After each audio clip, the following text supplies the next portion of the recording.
մի կիլոնի հարելու համար ինձ չեմ տանջի։ Այսպիսի մեկնաբանության եմ ուզում անդրադառնալ, որը թողել էին իմ YouTube-յան ալիքի տեսանյութերից մեկի տակ։ Նախ ասեմ, որ շնորհակալ եմ անկեղծության եւ մեկնաբանության համար ու ավելացնեմ, որ շաքար ու խմոր կերակրացանկից բացառելը ոչ թե նիհարելու մասին է, այլ կենսաուժն ավելացնելու, նյութափոխանակությունը լավացնելու եւ կյանքի որակը բարձրացնելու մասին է։ Էնպես որ, հարգելիներս, եթե դուք էլ ուզում եք բարձրացնել ձեր կյանքի որակը, փոխել ձեր վարքագիծը, ապա միայն այդ դեպքում արժե, այսպես ասած, տանջվել, բայց դրան այսօր եւս ուզում եմ անդրադառնալ։ Երբ մենք ասում ենք, որ մեզ տանջում ենք կամ տանջվում ենք ինչ-որ բան անելու համար, դա մեր ուղեղը որպես ցավ է ընդունում եւ բնականաբար ու վստահաբար մենք լավ արդյունքներ չենք գրանցում, որովհետեւ հրաժարվել ինչ-որ բանից, տանջվել ինչ-որ բանի համար նշանակում է մեզ վնասել, նշանակում է մեզ նեղություն տալ,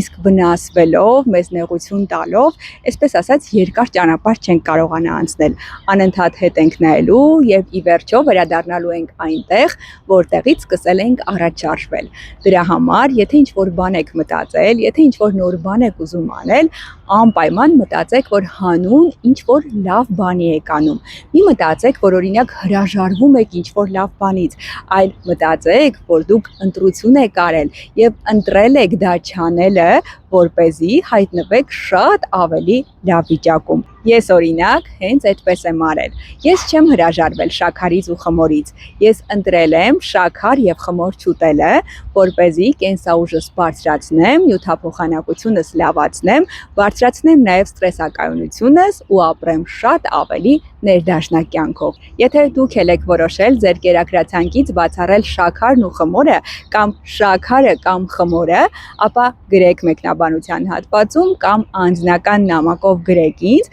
որպեսզի միասին այդ ճանապարհը շատ ավելի թեթև ու հարթ անցնենք։ Կսպասեմ ձեր մեկնաբանություններին։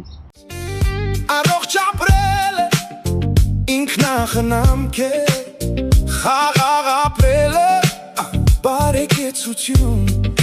միտքդ բաց պահիր, ապրիր սիրո մեջ, հոգ տար քո մասին,